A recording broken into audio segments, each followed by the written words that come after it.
Hello दोस्तों, नमस्कार। स्वागत है आपका मेरी एक और नई वीडियो में। जब मैं 14 साल की थी तो मेरी माँ गुजर गई। तभी मेरी माँ गुजर गई थी, लेकिन उसके 1 साल बाद ही मेरे बड़े भैया की शादी हो गई और भाभी घर में आ गई। भाभी ने मुझे माँ का प्यार दिया। मेरी भाभी बहुत अच्छी थी, अच्छी हैं। उन्होंने कभी मुझे माँ की कमी महसूस नहीं होने दी और पूरा घर उन्होंने अच्छे से संभाल लिया। घर की रौनक फिर से वापस आ चुकी थी। कुछ समय बाद भाभी भी एक प्यारी सी बेटी की माँ बन गई। मेरी प्यारी भाभी, प्यारी सी भतीजी मेरी भाभी की जान थी और हमारा समय बहुत ही अच्छा बीत रहा था। हम सब बहुत खुश थे। अब घर में मेरे शादी की बात चल रही थी और जल्द ही मेरी शादी एक जगह पक्की हो गई। शादी की सारी तैयारियां चल रही थी। भैया भाभी मेरी शादी में कोई कमी नहीं छोड़ना चाहते थे। पापा और भैया तो ज़्यादातर अपने बिजनेस के काम में ही लगे रहते थे। घर तो भाभी संभालती, लेकिन इसी बीच कुछ ऐसा हुआ कि हम सब अंदर तक हिल गए। कभी सपने में भी नहीं सोचा था कि हमारे साथ ऐसा कुछ होगा। मेरी शादी के उद्देश्य से घर में काफ़ी नकद और लाखों के जेवर रखे हुए थे, लेकिन जब भी घर में शादी होती है तो कुछ लोगों की गंदी नज़र घर में पड़ ही जाती है।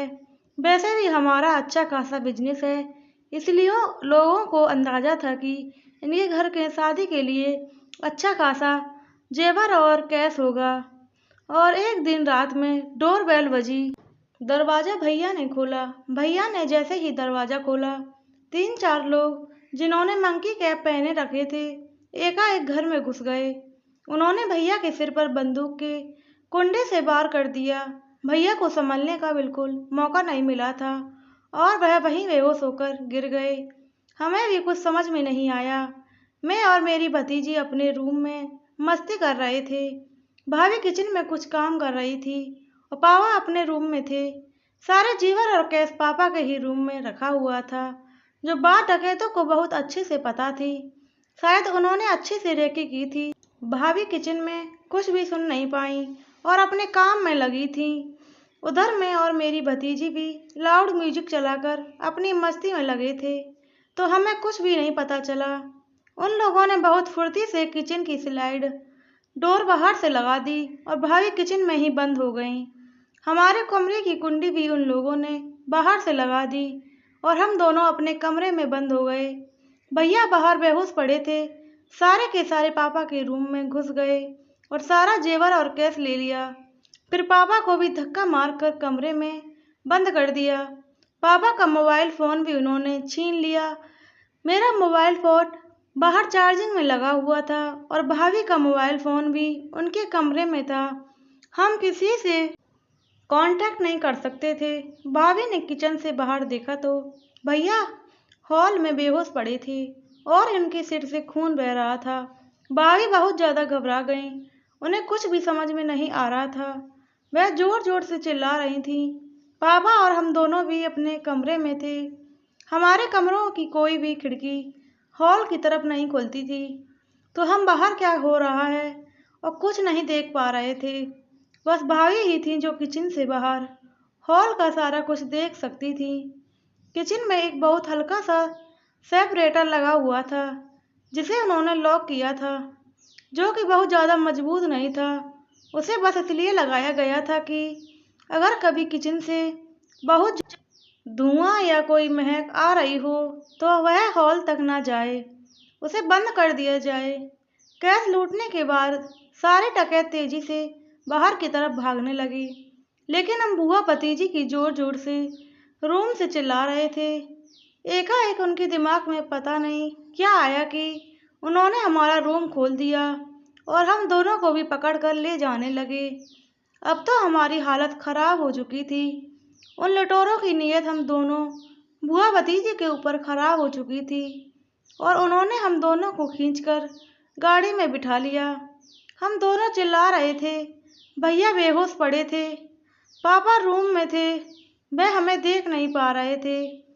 बस एक भाभी ही थी जो हमें देख पा रही थी और वह हमें देखकर जोर जोर से चिल्ला रही थी छोड़ दो मेरी बेटियों को, छोड़ दो मेरी बेटियों को। तुम जो पैसे जेवर चाहिए थे सब तो ले लिए, लेकिन मेरी बेटियों को बख्श दो, उन्हें छोड़ दो। उन्होंने तुम्हारा क्या बिगाड़ा है? लेकिन उस नीच घटिया लोगों से क्या उम्मीद की जा सकती है? उन्होंने जबरन हमें गाड़ी में बिठा लिया था।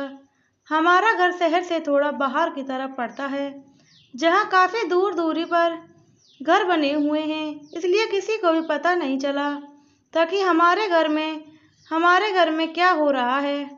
ऊपर से रात का वक्त था, सब अपने घर में आराम कर रहे थे।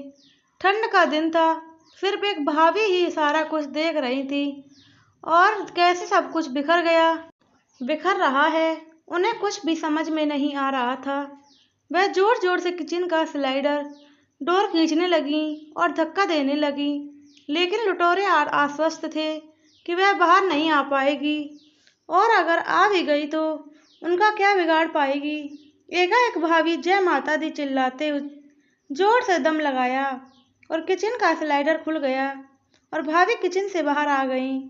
लिटोरो ने घर के बाहर का दरवाज़ा नहीं लगाया था और वह अपनी गाड़ी लेकर बस जाने ही वाले थे कि भाभी बाहर आ गईं। उन्होंने एक लुटेरे को बहुत जोर से पकड़ लिया और बोली, मेरी बेटियों को छोड़ दे, तू सब तो लेकर जा रहा है, लेकिन मेरी बेटियों को छोड़ दे। लेकिन उन्हें कुछ भी नहीं सुनना था। उन्होंने जोर से भाभी को धक्का दिया और बोला, चल निकल यहाँ से, नहीं तो तुझे भी साथ ले जाएंगे। और भाभी जमीन पर गिर गईं। उनके सर पर भी बहुत गहरी चोट आई। लुटेरे ने अपनी गाड़ी स्टार्ट कर दी। मैं और मेरी भतीजी अंदर तक कांप गए थे कि अब हमारा क्या होगा। भतीजी तो नादान थी, उसे अंदाजा भी नहीं था कि हमारे साथ ये लोग क्या कर सकते हैं। लेकिन मेरी हालत खराब हो चुकी थी। भाभी को समझ में आ गया था कि इन्हें रोकना बहुत मुश्किल है और जब तक वह पुलिस को फ़ोन करती बहुत देर हो जाती। भाभी ने पूरे दिल से माता रानी को आवाज़ दी और बोला, माता रानी, आज तक जब से होश संभाला है आपकी पूजा की है, आपको सच्चे दिल से पुकारा है। कई सालों से आपके नवरात्र कर रही हूँ, हर मुश्किल से आपने मुझे उबारा है। माता रानी, आज मेरी बेटियाँ मुसीबत में हैं, आपको आना ही पड़ेगा। माता रानी, आपको धरती पर आना ही पड़ेगा। मेरी बेटियों को बचा लो, माता रानी, मेरी बेटियों को बचा लो। बहुत जोर से भाभी ने पुकारा। शायद उनकी आवाज़ इतनी जोर से निकली थी कि माता रानी तक पहुंच गई थी। मैं हैरान थी कि हम दोनों गाड़ी में बंद करके लुटेरे गाड़ी स्टार्ट करके ले जा रहे हैं और भाभी पुलिस को फ़ोन करने की बजाय माता रानी को पुकार रही है। शायद भाभी को भी समझ में आ गया था कि इस वक्त माता रानी ही हमारी मदद कर सकती है, और भाभी की पुकार सुनकर माता रानी को सच में धरती पर आना पड़ा। लुटेरों ने गाड़ी आगे बढ़ा दी थी कि एकाएक भाभी खड़ी हो गई, एक अजीब सी शक्ति के साथ। उनके चेहरे पर एक अजीब सी रौनक थी, अजीब सी चमक थी, एक अजीब सी रोशनी निकल रही थी भाभी के चेहरे से। मुझे कुछ भी समझ में नहीं आ रहा था, पर मन में सुकून सा हो गया था कि अब हमारा कोई कुछ नहीं बिगाड़ सकता। लुटेरों को भी लगा कि भाभी फिर कोई हंगामा करेगी, तो जो डकैत ड्राइव कर रहा था उसके साथियों ने उससे बोला, इसे कुचल कर गाड़ी आगे बढ़ा, नहीं तो ये हम सब फंस जाएंगे। उन्होंने गाड़ी आगे बढ़ा दी। भाभी गाड़ी के ठीक आगे खड़ी थी। उन्होंने अपना हाथ आगे को बढ़ाया और गाड़ी वहीं की वहीं रुक गई। लुटेरों ने पूरा दम लगा दिया था, लेकिन गाड़ी आगे नहीं बढ़ रही थी।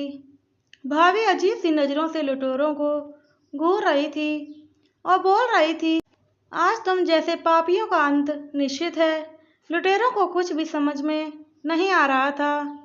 उनमें से एक लुटेरे ने बंदूक निकालकर भाभी के ऊपर एक गोली चला दी, लेकिन उस गोली को भाभी ने अपने हाथ से पकड़ लिया और फूंक कर हवा में उड़ा दिया।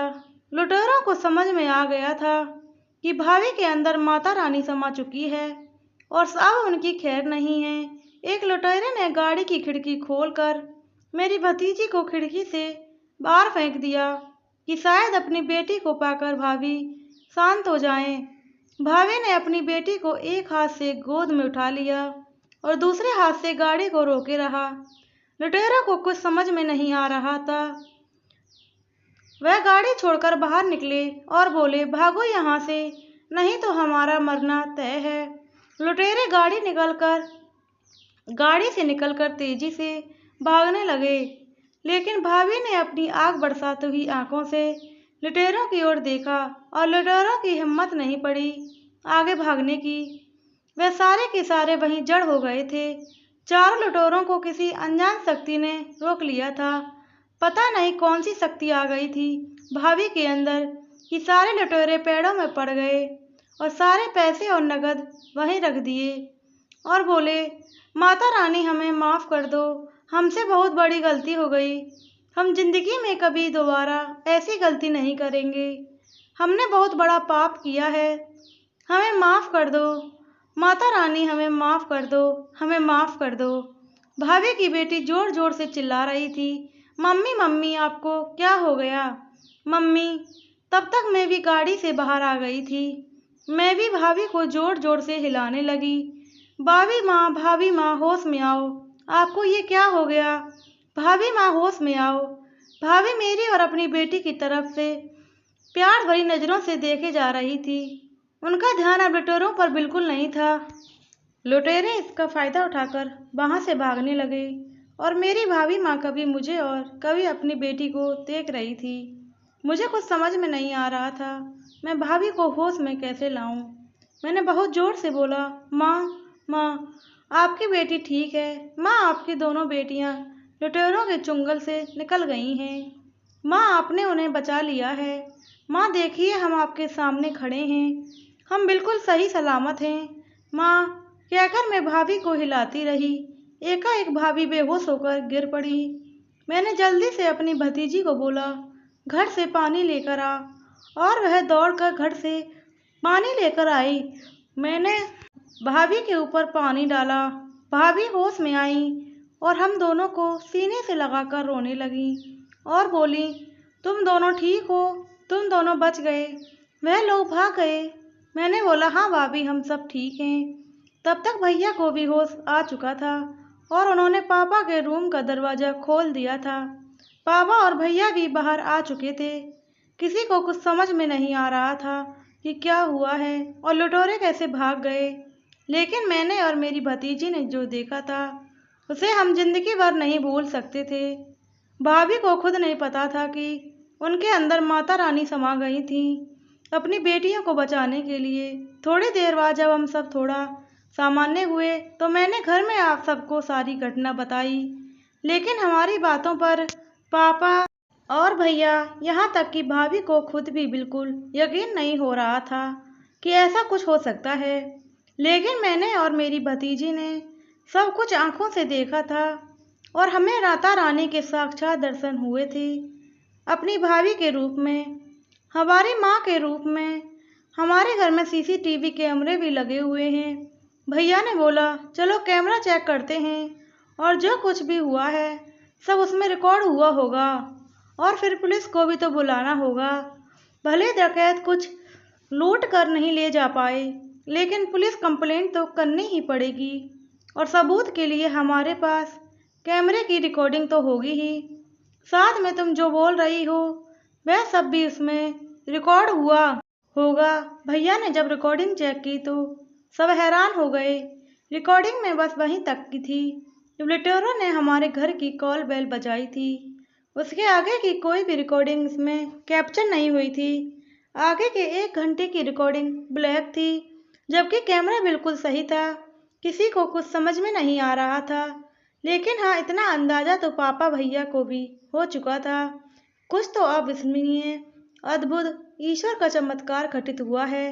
मैंने बोला, भाभी माँ, उन लुटेरों ने आपके ऊपर गोली भी चलाई थी, जिसे आपने अपने हाथों से पकड़कर हवा में उड़ा दिया था।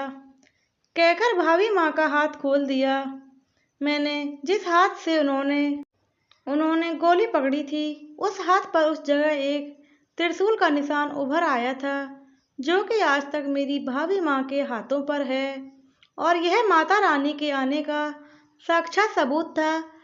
और इसे अब घर में कोई नहीं नकार सकता था। मैंने बोला, आज हम सब सही सलामत बच गए। यह सब कुछ माता रानी की मेहरबानी है। भाभी माँ की भक्ति है। भाभी माँ की भक्ति के कारण आज माता रानी को अपने बच्चों को बचाने के लिए धरती पर आना पड़ा। हम सब ने जाकर माता रानी का दिया लगाया और उनसे प्रार्थना की, अपनी रक्षा का हाथ सदैव हमारे ऊपर ऐसे ही बनाए रहें। आज मेरे समझ में आ चुका था कि एक माँ अपने बच्चों के लिए कुछ भी कर सकती है। अपनी पुकार से एक माँ ईश्वर तक को धरती पर बुला सकती है और एक माँ की पुकार ईश्वर कभी खाली नहीं जाने दे सकते। प्लीज़ दोस्तों, वीडियो कैसी लगी कमेंट में ज़रूर बताओ। और आपको इस कहानी को सुनकर यह पता चल गया होगा कि भगवान आज भी धरती पर आ सकते हैं, पर बुलाने का तरीका सच्चे मन से हमको भगवान को बुलाना होगा। प्लीज़ दोस्तों, वीडियो अच्छी लगी तो चैनल सब्सक्राइब करें, वीडियो को लाइक करें, कमेंट करें, शेयर करना बिल्कुल ना भूलें। बेल आइकन को प्रेस करें जिससे आगे आने वाली वीडियो की नोटिफिकेशन आप तक पहुंचती रहे। मिलते हैं आपको आगे आने वाली एक और नई वीडियो में। जय श्री राम, राधे राधे, जय श्री कृष्णा और बोलो जय माता दी।